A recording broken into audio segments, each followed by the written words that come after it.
Hello, everyone. Hi, Cheryl Arkle, Judy Nunn. Yes, that is Judy Nunn.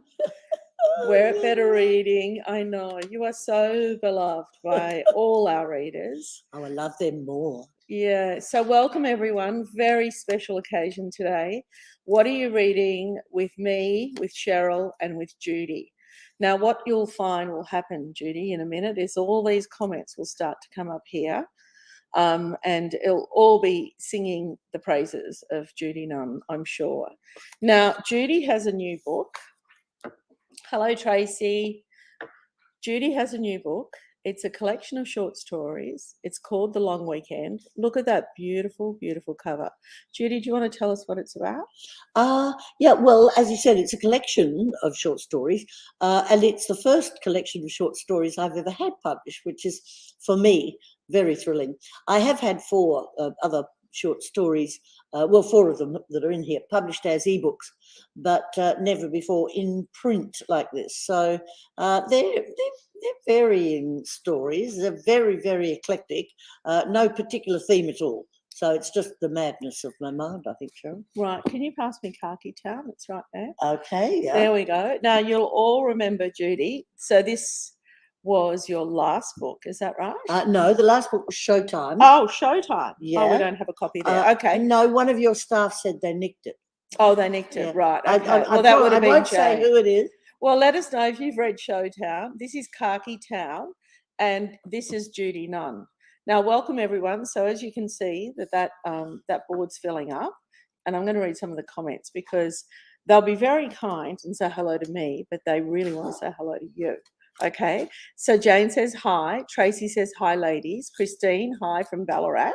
Hi, Judy from Ballarat. Okay. Cindy says hi. Tracy says that this is a beautiful cover, and I agree. Don't you love the cover and the colour? Carolyn says, hi, Cheryl and Judy. I have just finished Exiles by Jane Harper, which is what she's reading. Have you read any Jane Harper? No, I haven't, but I certainly do know the name. Yeah. Mary says, hi, ladies. Judy, I have bought your book, is what Mary said. Good on you, Mary. A woman of great taste. Sally said, hi, Cheryl and Judy. Love your books. So that's you, not me. Alita says hi. Diane says hi, Cheryl and Judy. I'm in between books at present. Can't decide what to read next. Well, this segment might help you, Diane, because that's what we're here for. What are you reading? Oh, also too, I'm going to stand up and show everybody my T-shirt, my What Are You Reading T-shirt. Love it. Love it. We've sold so many. I think we're out of stock of. We've got a little merch store going on, and we've got out of stock of some sizes, but there's still plenty of stock of the crew neck, etc. So if you want a T-shirt, go and visit our merch store, and we'll put the link in comments. Jessica says, I'm reading The Dirty Girls Book Club by Savannah Fox. Yvonne says, hello from Bendigo. Hi, Judy from Bendigo. So Yvonne ignores me totally and says hi to you, which is fine. I'm fine with that today because she is the superstar. Christine says, loved Showtime. Oh, good on you. There we go. Judy, I hope you are going to do another author talk next year at Penrith Library. Bound to. We're not doing a big tour for the collection of short stories this year. Next year, my next big book novel will be out and we'll be touring then. So bound to. Judy and I recorded a podcast just before we sat down today, and we talked about all sorts of things. But you know what I didn't say, Judy, and I'm going to say it here right now, is you are one of the hardest working authors I know. In terms of touring, you get around the country, don't you? Yeah, but I tell you what, rather selfishly, Cheryl, I do it also because I love it. I do. There's still the actor in me. And so for me to get up there and perform in front of, a couple of hundred people and meet the readers, I love it. I just love it. I don't mind the hard work. Love that. Okay, so it's very likely, Alita, that she'll be in Penrith next year sometime. How lovely to have Judy in the office. It is it really is. It's so special and it is so lovely. Malvina says, congratulations, Judy. How exciting. I've just finished reading The Marriage Portrait by Maggie O'Farrell. Marvellous read, and it really is a good read. Anthony, reading Sinister Graves by Maurice Rendon and Eddie Linehart's podcast, Tell Me a Story. Jane Tara was our very own Jane, took Showtime home. That's why we don't have it Oh, here. that's right. It's Jane. Okay. Now, you've bought some books that you've been reading. Would you like to talk about your first one? Okay, well, I've just got a few here because I am currently madly writing, and I only allow myself an hour off at lunchtime to Wow. read anything, So do you, let me just interrupt for a minute there. So, Judy, do you get up are you disciplined as to the way that you approach writing? You start at a certain time and finished it at a certain time? look, not really, but I do fall into a sort of pattern. You do. I get up and I have a bowl of fruit and a coffee, and then I read the news. Right. And then when I've read the news, I'll settle down to work. But the rest of that morning will mainly be correcting what I wrote the following day, sort of literally drafting as I go along. And then in the afternoon, I have my lunch break. That's when I read. And then in the afternoon, I'm all wound up and I want to and that's when I write my fresh creative stuff. Do you generous with your lunch break? Do you give yourself? No, 1 hour. 1 hour. It's barely that. Right. Well, yeah. Okay. All right. So if somebody comes and knocks on the door and says, "Do you want to go out to lunch?" Oh no, I'm always up for a good long lunch. Oh, love that. But usually it's a bit of a reward, Yeah. All right. Okay. Just checking there. I was just checking. I haven't changed that much, so you've known me for a while. I have. Yeah. So, I've just finished, and this is going back. I'm missing a few years because a couple of years. Let me hold it up. Is Craig Silvey's Honeybee, and I absolutely loved it. Absolutely loved it. He's the writer, of course, of Jasper Jones, that they're saying modern classic. I actually preferred this to Jasper Jones. So that's the one I've recently finished. He came to visit us a couple of weeks ago. We had him in the office. Honeybee was #1 on our top 100 this year. So, like you, many of our readers at home loved Honeybee too. Yeah. So tell us if you've read it. I'm sure most of you have now, but it has been a favourite for a few people. Yeah. Yeah, I'm not remotely surprised. Right. And now this is just last year published, and that's about one of my favourite books I've read for quite a long time. Lessons in Chemistry. Body Garvis. I think it's hysterical. It's funny, it's touching, it's highly original, and I couldn't put it down. I think we did we do an author so Bonnie joined us on a Wednesday night at 8 p.m. So we have author talks, and the author talks to our lucky readers at home, and Bonnie did a session. Now, all of those segments are live, 8 p.m. on a Wednesday night, every Wednesday night. Last night was Philippa Gregory, and they're recorded. So if you miss them live, you can jump on and watch them, and you can watch Bonnie's as well. Okay, all right, we'll have a break. I'll come back to you because I'm just going to read a few more comments. Don't you just love how, I know you don't like social media, or you're not on it, are you? No.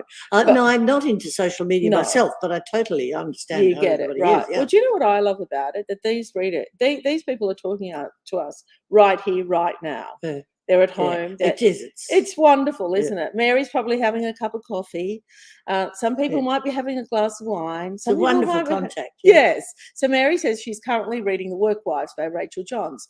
I bought An Island Wedding by Jenny Colgan today and enjoying it.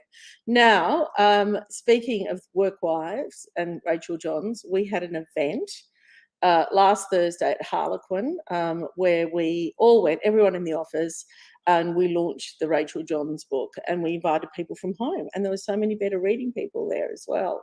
So thank you to all those that came. It was such a fun night, and I hope you all got a glass of champagne. I probably had 2 or 3. Okay. Yeah. Cindy, I've just finished Her Pretty Face by Robin Harding, and I'm starting Karen Slaughter's Girl Forgotten. This last week I have read Kim Locke's The Other Side of Beautiful, and also An Honest Lie by Taryn Fisher. Do you know, Judy, some of our readers read 50 to 60 books a year. Oh, and good for them. Yeah. A book a week virtually. Yeah. Yeah. Isn't that wonderful? Yeah. Absolutely. They teach us, we're the experts on what to read, but so are they, without a doubt. Yeah. Okay. Okay, Julie says, hi, ladies. I'm dipping into Marple. Anne says, hello to you both. Just finished reading Limberlost by Robbie Arnott. Highly recommend it. And now reading Sarah Penner's The Lost Apothecary. Say that word. Apothecary. Apothecary. Thank you. Meryl says, hi, reading the Ink Black Heart by Robert Galbraith. And Karen, hi, Cheryl and Judy, have loved all your books, Judy. Have read Showtime and Khaki Town, as well as many others. Currently reading Apollo and Thelma by John Fane. How many books are there, Judy? Of mine? Yeah. Adult books, adult fiction, 16. Wow. So next year it'll be the 17th. Yeah. Yeah. So, and I bet you there'd be quite a few readers out there that have read all of them and are now. I get quite a few emails saying that to me, which delights me no end, of course. Of course. So show me what else you've got there. Well, this is I've only just started it, and that obviously is not going to be its end cover. I did ask. It's a proof. It's a proof, yeah. Usually they have the covers, Yeah. out when they give you review copies, but obviously they haven't agreed on the cover yet. And I've only read the prologue and first chapter. As I said, I've only just started on it. Beautifully written, and the characters, the two main characters, have immediately grabbed me. So it's one I'm very much looking forward to. It comes out this year, I think. So we're getting a look in. Yeah. So we're talking to Judy Nunn. You all know her. This is a new book called The Long Weekend. Now, let me tell you, I have been so busy. Melissa Doyle was in the other day. Do you know her, the lovely presenter? She was on Channel 7. Yes, of course. Yes, of course. I did a gig with her not very long ago, yeah. So this is her new book. It's called 15 Seconds of Brave. She came in and we recorded a podcast recently, and that podcast is out now. Have a listen. She's a beautiful speaker, and she'll talk to you about how the book came about. Oh, good for her. Yeah, really lovely. Oh, wow. This was launched last night, I think. Is that right, Karen? Was that launched last night or yesterday? Yeah. Tom Keneally, Fanatic Heart. Isn't that the most beautiful cover? Is it gorgeous? It's absolutely gorgeous. Tom, yeah. Australian treasure. And this is his new book. And there are a few people in the industry that I know got proof copies and have read it and have absolutely been raving about this book. So let me know if you've read it and what you think. The Dictionary of Lost Words. Have you heard about this, Judy? Yes, I have. Yeah. Look at all the awards. Yeah. Well, this has been, I think this was released in the May of COVID, so May 2020. Would that be right? And she has just been a superstar. All of our people at home have loved it. It's now been adapted into a stage play, and it's coming in 2023. So look out for that. Congratulations to Pip. And I think she's also, is it a new book next year from Pip? Yeah. New book next year from Pip. Okay, so we're hoping that she'll keep writing. Now, you remember the wonderful Bryce Courtney. We all remember the wonderful Bryce Courtney. Well, Christine Courtney came in the other day to talk about Bryce and to talk about this new book. She has written his story and their story together, I think. Look at that beautiful photo of them on the back. Isn't that lovely? Yeah, so that's a really nice memoir about Bryce, and also the podcast is coming soon, I think. Okay, let me just go through some more comments.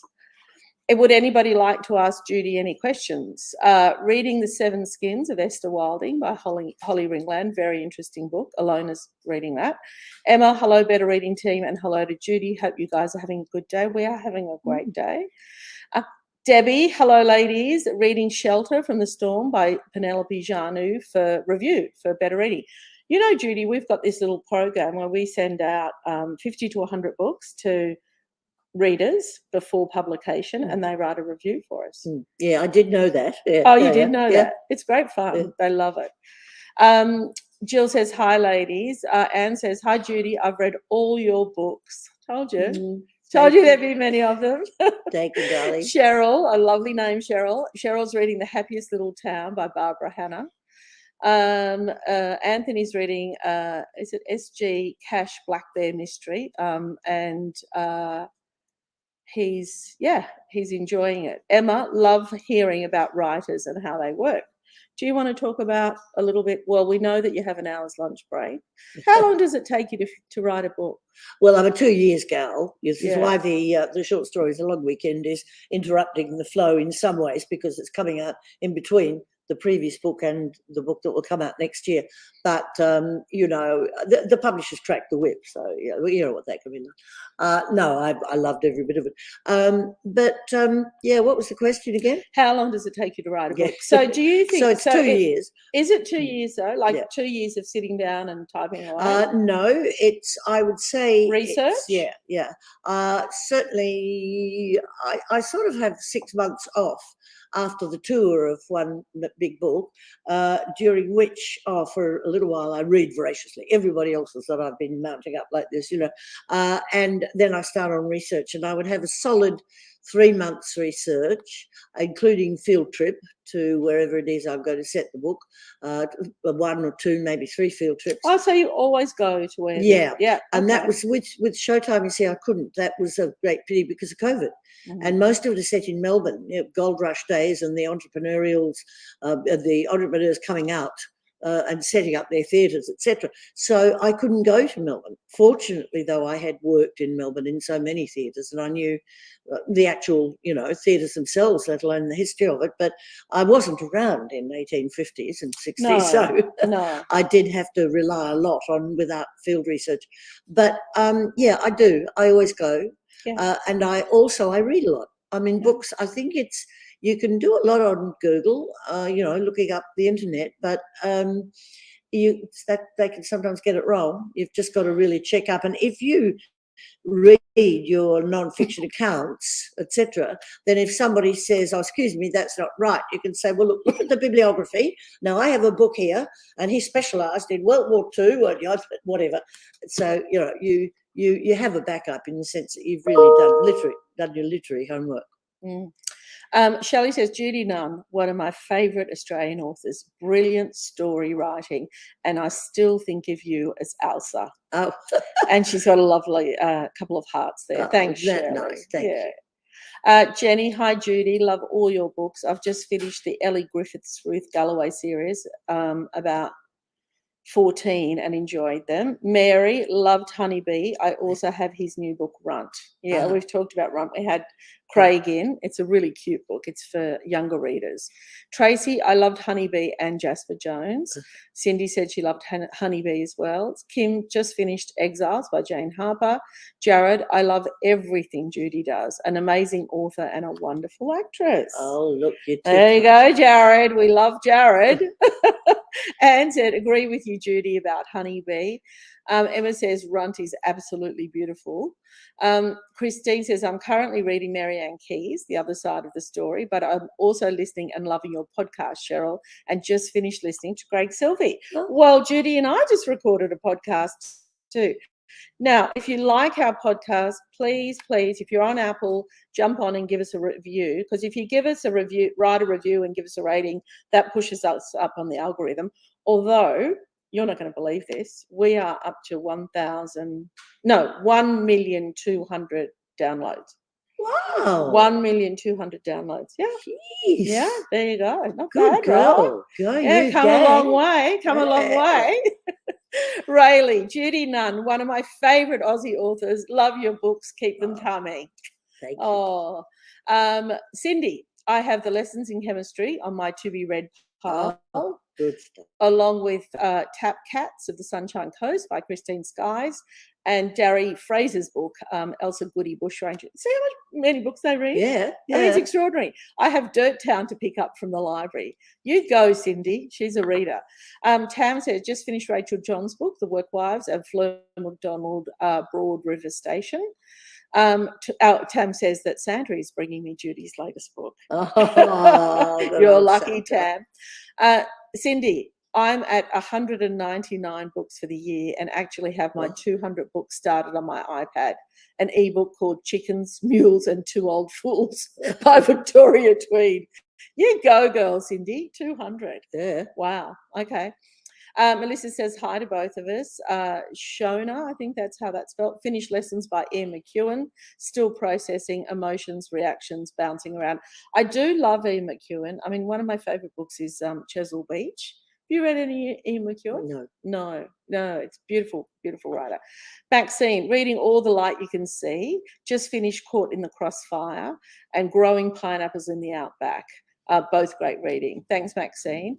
Vanessa says hi to Cheryl and Judy. I'm reading Revival by Stephen King. Welcome, Judy. Love your stories. I'm currently reading Fleur MacDonald, without a doubt. Joy says, Judy, I love listening to your audiobooks. So who records your audiobooks? Do you know? At the moment, Penguin Random House. It used to be Belinda. Now Belinda Audio, Penguin Random House has set up their own recording. Yeah, with Showtime, I actually read some of it because it's two-way read. Yeah. John Derham, who's a terrific actor, mate of mine too. He read the predominantly the most of it, and then there's a first-person character comes in, so it changes. And I read that one. Yeah. How wonderful! Do you ever listen to them? Oh yeah, because when Bruce and I drive, we live up the Central Coast and come into the city. We always listen to audiobooks. Yeah. Alita, Judy, when reading other authors, this is a question to you. When reading other authors, how do you not allow another author's ideas to seep into your line of thought? Well, that's very. Now that's what's that? Joy. Sorry, I haven't got my reading glasses on, so It's Alita. Alita. Oh, sorry. There you are, Alita. Yes. Thank you. No, good question. That's why I never ever used to read fiction when I was writing my own. Not because I believe I'm going to plagiarize or anything like that. Not that danger, but I figure you can only live in so many worlds. You've got your own daily world, then you've got the world that you go into in the creation of your book. And I think I love to totally give myself to a book and read for hours. And so I didn't dare do that because I didn't think I'd be able to stop. It's only this last year, I think, that I've altered that pattern. And instead of reading completely non-fiction during my lunch break, which I've loved over the years, I have started reading fiction, and it's I find it very relaxing, actually.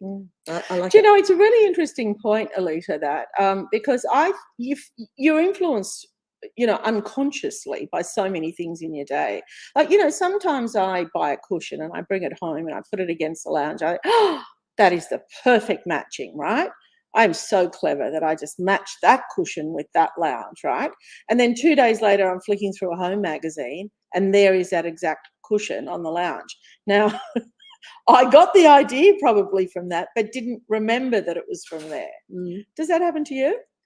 To me, with the writing? Yeah. No, I don't think so. I would avoid writing. I would avoid reading, for instance, a genre that I believe is, not similar. that I picked a genre, as it were, but no, I wouldn't head for Australian historical fiction. No, I wouldn't. No. Because also I wouldn't want to be affected by that fictional writer's view upon that part of our history, if you know what I mean.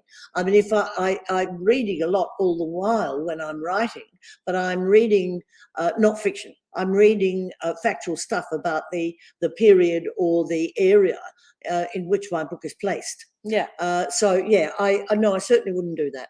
No, but also let's say, because I think this is such a great question, Alita. Let's say we had 5 authors, right? And you're one of them. And I said, I'm going to give you a storyline. So the storyline's going to be that, 5 people drive to the Central Coast.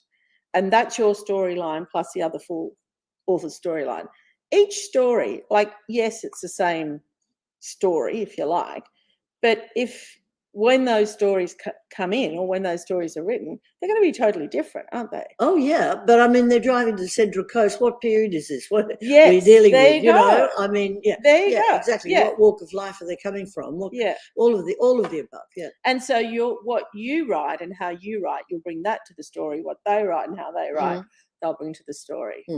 So even if you are picking up other ideas, you're still telling them in your own tone, I guess. Anyway, that was just a thought I was having. Good question too. Yeah, it is a good question. Mary, I agree. Love watching Judy as Elsa on Home and Away. We were talking about that in the podcast. So if you want to hear more about Home and Away, download the podcast. Well, it's not out yet, but download it when it is out. Dibby says, okay, Judy, do you prefer to read a hard copy or do you have an ebook? Myself, I love the hard copy in my hands. So do you like, what's your preference in order? There's no preference. Always the page. Okay. I'm sorry about the trees. Yes, sorry about the trees. Okay. But for me, it's all you can't. But when you're driving, it's not Bruce sitting there reading to you, is it? Yeah. You're listening to audio. Well, actually, it is. If I'm reading to my, if I'm listening to my thing of Cal, he is a very good actor, my husband, and he did the audio book for Peggy Random House of Cal. So I very often, yeah. No, I'm listening. Well, I've got to catch up a lot with my own books on audio. You see, so there you go. Yeah. But her preference is definitely hard copy. Yeah. Laura is reading Tomorrow and Tomorrow and Tomorrow by Gabriel Zevin, really enjoying it. Kim reading An Afterlife, Rosemary Lamb, which I'm reviewing. Thank you. Ruth, Judy, loved your book. Elaine just finished it. Eliane, sorry. Yeah. Oh, and that's good. Thank you. Just loved it. Jill, thanks to Better Reading, I've just finished a preview copy of Shelter from the Storm by Penelope Janu. Thank you, Jill, for reviewing it. Debbie, she's got a question for you. Judy, are you a hard? Oh, we've already answered that. Hard copy for sure. Kylie is currently reading The Girl Who Fell from the Sky by Emma Carey. It's a biography. Vivian, hi girls, I'm reading Taste by Stanley Tucci. Oh, I love him. And The Silver Darlings by Neil McGunn. Okay, I've got to get through a few more books. Oh, Tia Cooper, wonderful writer. She lives near the Hunter Valley, I think, up that way. She came in the other day. We recorded a podcast. This is the new book. It's so beautiful, isn't it? The Butterfly Collector. That book's out now, and so is the podcast. Now, next week on What Are You Reading? We've got another special guest, Caroline Irvington. Do you know the journalist and the writer? Oh, yes. I know her well. Yeah. I know her well, yeah. Well, she's going to be here next week, joining me, and we're going to be hosting What Are You Reading? Rachel Johns, I've got that here. That's not her new book. Her new book is called Work Wives. I don't know where that is. Who joined us for the Philippa Gregory event last night? That was wonderful. Jane interviewed Philippa. Such a incredibly interesting writer, and great books. They're here. What else have I got here? Gosh, there's so many to go through. Oh, let's do Michael Connolly. You read Michael Connolly? I love it. Desert Star. It's a great read. That's the new Michael Connolly, and that's out now. Oh, and this is Runt that we've been talking about, the Craig Silvey book. It's a beautiful read. I mean, it is for young people, but all people of all ages. Cover. Gorgeous cover. And I recorded a podcast with him, and that's out now. Now, we're almost out of time. There's a few more. Carolyn says it was a great event last night, which is fantastic, and thanks for joining us. Sally said last night was a fabulous event. That was with Philippa Gregory and Jane. Anthony says he loves Connolly. And Christine said, loved listening to Philippa last night as well. Okay, Judy Nunn, thank you very much for joining us today. Thank you, Cheryl, and thank you, everybody, too. Yeah, thank you to all the readers at home. Guys, do you want to come and say goodbye to everybody? We often get the crew in to say goodbye when I remember to ask them. Come on, you gorgeous special people. day. That's Natalie. Bye, everyone. That's Jasmine. One by one, Rose and Dex. Oh, and Jane. Jane, show us your T-shirt, Jane. There she is, and she's got the tea on. Thank you, everybody, and thank you, Judy. Thank you so much. Thanks. Look out for the podcast. Judy Nunn, you're the best.